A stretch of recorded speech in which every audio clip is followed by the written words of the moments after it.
Good morning, and welcome back to Daily Dharma, a letter to our children. Today is May 19th, and our reading is A Grown-Up is Courteous. Grown-ups are polite. It's a mark of maturity and respect for others to extend and accept courtesy. We can speak with others as if we see the spark of God within them. Men, open the door for your mother, wife, and daughter. Women, please accept it. If that doesn't sit right with you, feel free to hold the door for them instead. Say please and thank you. Mind your manners. This also costs us nothing but a little time and effort. When someone does something for us, we should be grateful and express our gratitude.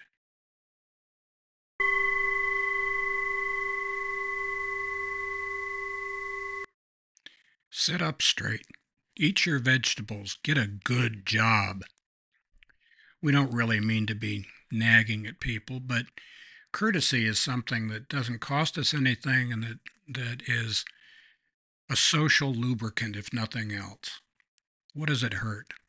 Go ahead and be polite to people and do things for them, not because you think you're going to get a reward, but because it might be something that they would appreciate. How about that? For people who are new to the channel, the 19th is when we do the Boy Scout law version of grown-ups are. A grown-up is trustworthy, loyal, helpful, friendly, courteous, kind, obedient, cheerful, thrifty, brave, clean, and reverent. And today, a grown-up is courteous. And now back to those little hortatory orations that Marcus Aurelius warned against in the Meditations. Courtesy is something that we can extend to other people without it costing us anything. We just need to be humble enough to not try to pick a fight with everybody that we disagree with. It is not necessary that we have a negative comment to make on every idea that floats past us. Now, there's a lot of crap going around in the world, and it's always been like that.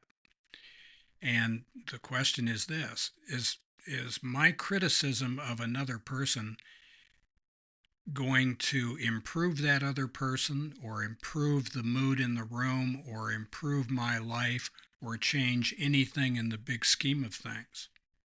And the chances are almost 100% that it will not.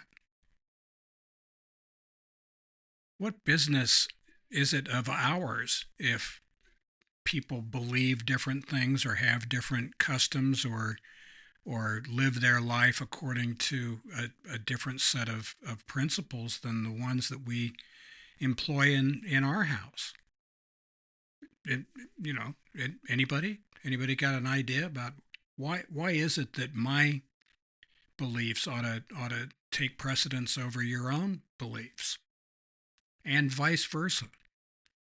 It's a fact that we have a right to govern ourselves, and of course there's some limits. My right to swing my arm ends where your nose begins, and like that. But it is not true that just because somebody has the power to force us to do something, that they have the moral right to do that. They don't. Back to the Meditations, Book 1, verse 14, in which he talks about a polity in which there is the same law for all, a polity administered with regard to the equal rights and equal freedom of speech, and the idea of a kingly government that respects most of all the freedoms of the governed. How about that? So happy trails to you until we meet again.